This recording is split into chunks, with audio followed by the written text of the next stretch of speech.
The Las Vegas Raiders have officially begun the voluntary portion of their offseason in which players are starting to report. And there's a report that's coming out. The Raiders have a bunch of their veteran players that have bought in, and a lot of them are showing up bright and early, and they're ready to go. And I want to kind of talk about what this means for the Raiders as we kind of go forward. So yesterday was the first official day that guys were able to kind of come into the building. And I want to talk about some of the guys that were there, some of the guys that actually showed up. But before we get into that, I want to just first and foremost go over some of the visits that the Raiders kind of had over the past couple of days, as well as the guys that are coming in, because the Raiders are bringing in Colorado quarterback Shedeur Sanders, which tells me the Raiders are at least interested in potentially drafting this guy. Shedeur Sanders, early on was a, top 5 pick. His stock slipped a little bit, but I'd still be surprised if he goes outside of like the top 12 to 15 picks. And I wouldn't be all that surprised if he was like the 3rd or 6th or 9th overall pick. I wouldn't be surprised at all, right? And the Raiders are obviously doing their work where they're looking into Shedeur Sanders. Jordan Schultz puts it out there that sources tell him that Colorado quarterback Shedeur Sanders is scheduled to visit the Raiders early next week. The Raiders hold the number 6 pick in the draft. They have been doing work on quarterbacks and other quarterback prospects also coming into their building. Another guy the Raiders are going to meet with, this one comes from Adam Schefter, Ole Miss quarterback Jackson Dart, who visited with the Cleveland Browns yesterday, and will next fly to the Las Vegas Raiders, sources tell him and Field Yates. Dart also spent considerable time during this interview process with the Giants, Saints, and Rams. So the Raiders are meeting with Jackson Dart. I believe that's going to happen over either today or over the next couple of days.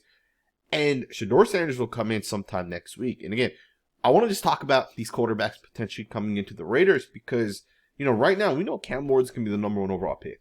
So what that means is that next team that's wanting to take a quarterback is going to have to take Jackson Dart or Shedeur Sanders, right? Those are probably the next 2 quarterbacks off the board.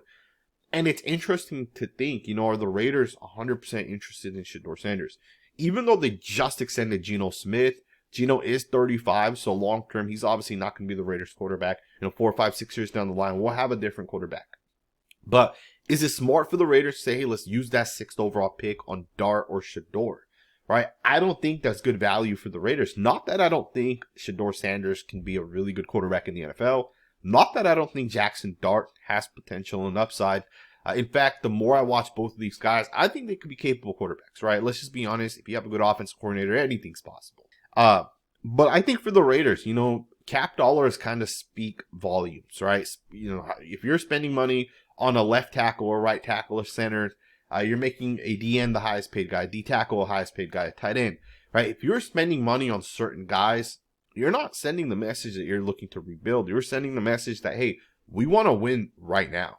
And the Raiders have sent the message, in my opinion, that they are trying to win a Super Bowl today. And when you have the 6th overall pick, that's a guy that could be a game changer. That could be Mason Graham, who has huge potential. That could be Ashton Jeanty, who has massive upside. That could be a guy like Travis Hunter or Kyle Williams or one of these other playmakers in this class that could end up becoming elite, right?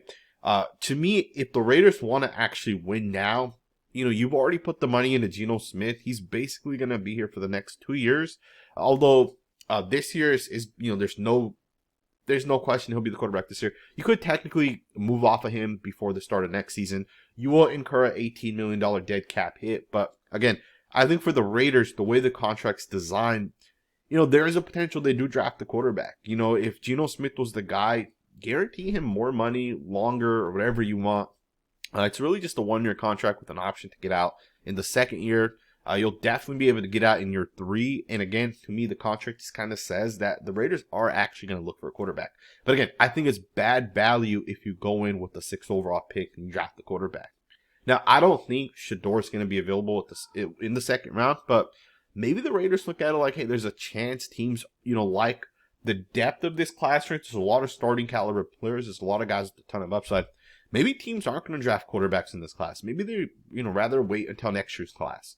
And maybe the Raiders feel like if Shedeur Sanders is there in the 2nd round, we'll draft him. Again, I don't think that's going to happen. And if it's not Shedeur, maybe it's Jackson Dart, right? If Jackson Dart's available in the 2nd round, maybe the Raiders go in on him. Or maybe the Raiders are trying to get a team to jump up. And I think that's also another scenario that we do have to keep in mind. I know a lot of Raider fans want the Raiders to trade back.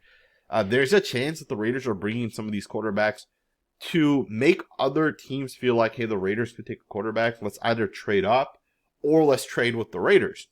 All right, if you guys remember a couple years back, the Eagles really, really wanted Jalen Carter, and I think they jumped up to like pick 10.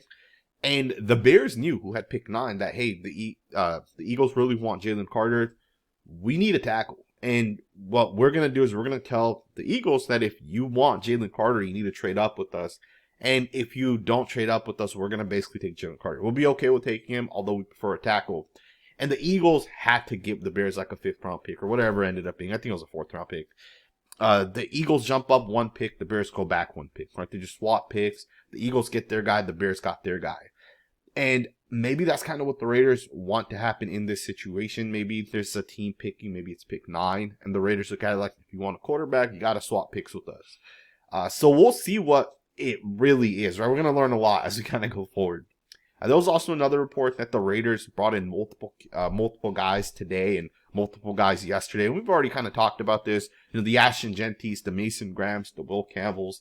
The Raiders are kind of doing their due diligence with every single one of the top prospects. They're also bringing in all the different quarterbacks. And, you know, this year does feel a little bit different to me in terms of the guys that are kind of coming in via the draft. I feel like, you know, one of the things over the last, you know, multiple years, right? I mean, ever since I've been covering the Raiders and really focused in on the offseason, I don't really remember the Raiders bringing in like every single one of the top prospects, right? Like all 10 of the top 10 guys. Right, it seems like this year the Raiders are bringing in every single one of those guys, minus the guys that are kind of out of reach, right? I think, you know, Abdul Carter's probably out of reach. I think Travis Hunter's probably out of reach, and I think Cam Ward's out of reach. But outside of that, it seems like we're bringing in every other guy that could potentially be a top pick, right? We obviously brought in Genty and Shedeur, and we're bringing in a couple of these other guys, Will Campbell, even a guy like Charles Grant, who could go top 15. You know, we're still bringing these guys in. At some point, we'll bring in some of the other prospects, right? Some of the edge players. It does seem like to me the Raiders are definitely interested in looking at all these different guys and just kind of keeping their options open as we kind of get into the draft. I do think we're going to end up going with the best available player at that 6th overall pick. And I think it's going to be some comp of it's going to be some sort of mix of either a right tackle, a running back, and I wouldn't be surprised if we went D tackle either. I think there's a chance that Spytek really wants to build up the defense. And by, you know, potentially drafting a guy like Mason Graham or even Kenneth Grant, right? I think Kenneth Grant's really, really good as well. And I think some people do kind of sleep on him a little bit. I think with the Raiders going down that direction of a defensive tackle, and maybe it's not even those 2 guys, right? There's a couple other guys you can consider with the 6th overall pick at that, you know, with that D tackle position. I think Spytek might actually say, let's shore up this defense. You can also go corner as well if you really wanted to, right? So just a lot of different options for the Raiders. They are visiting with 2 quarterback prospects. I do think it's a mistake to take either of those guys with the 6th overall pick because you have committed to Geno Smith, but it could also, based off of Geno Smith's contract, mean the Raiders will potentially go with one of these guys. So we'll see what ends up happening, man. It seems like Spytek's really kept some of his options, you know, kind of open. And I do want to just talk about, you know, the Raiders have started the process of the voluntary workout. I spoke to one of the players that was at the voluntary workout. Now, I didn't ask him multiple questions and go back and forth, but he did respond to me 2 separate times. You know, I just wanted to kind of get his thoughts and opinions on what his general feeling was. And one of the things he said was that it seems like guys are definitely bought in this year, and just the vibe feels a little bit different. But it's also, you know that, hey, we're going in to win a Super Bowl this year, right? The mindset's just kind of different. The Raiders actually dropped this video, and I want you guys to watch this, and we'll kind of talk about this on the other side because there's some interesting things within this video. Back at it. Bright and early. What time is it? 5:40? Come on, that.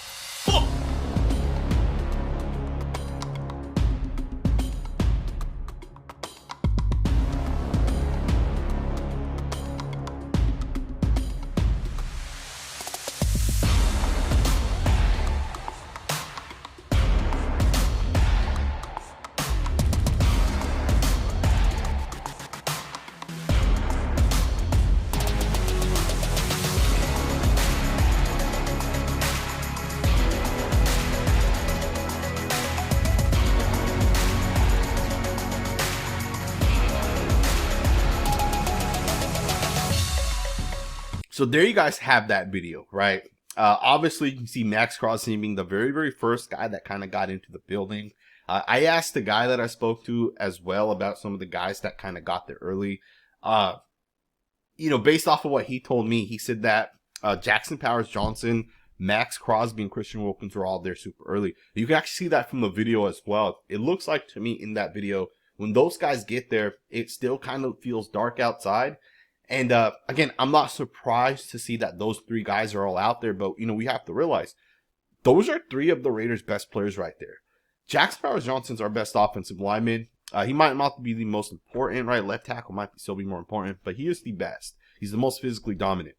Maxx Crosby, top 2 or 3 defensive end. Christian Wilkins, top 5 to 7 defensive tackle.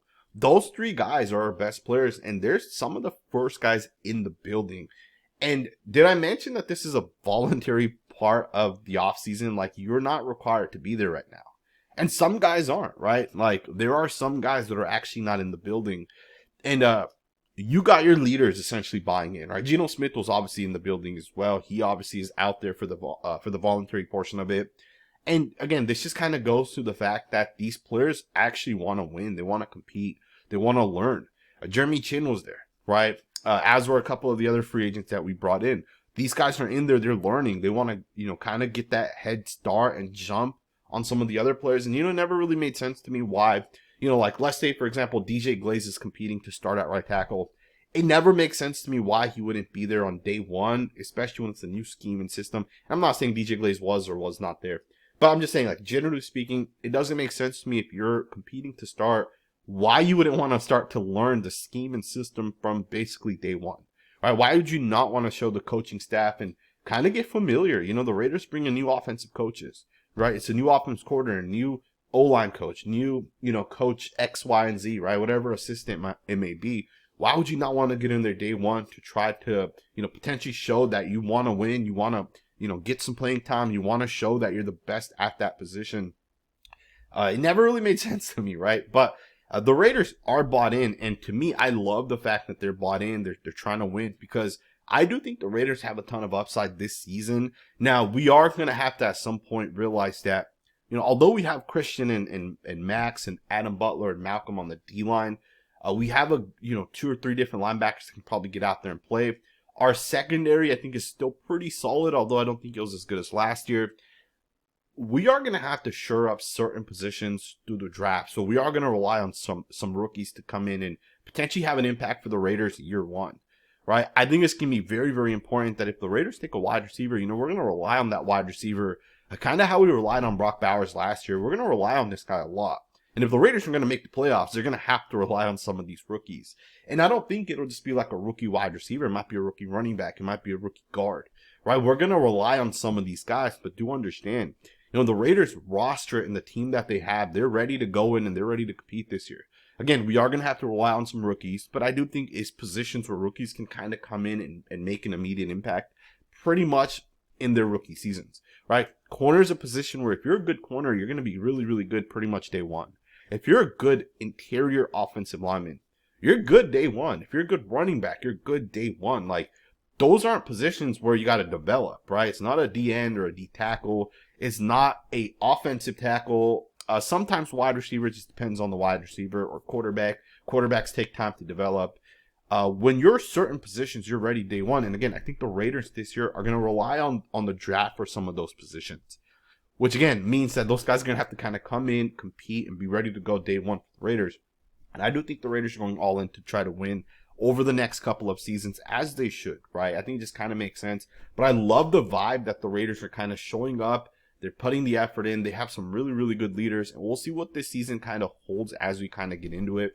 We are at the point now where a lot of the stuff we're going to hear is going to be like rumors. It's going to be like visits and those type of things. We're 2 weeks away from the NFL draft at this point.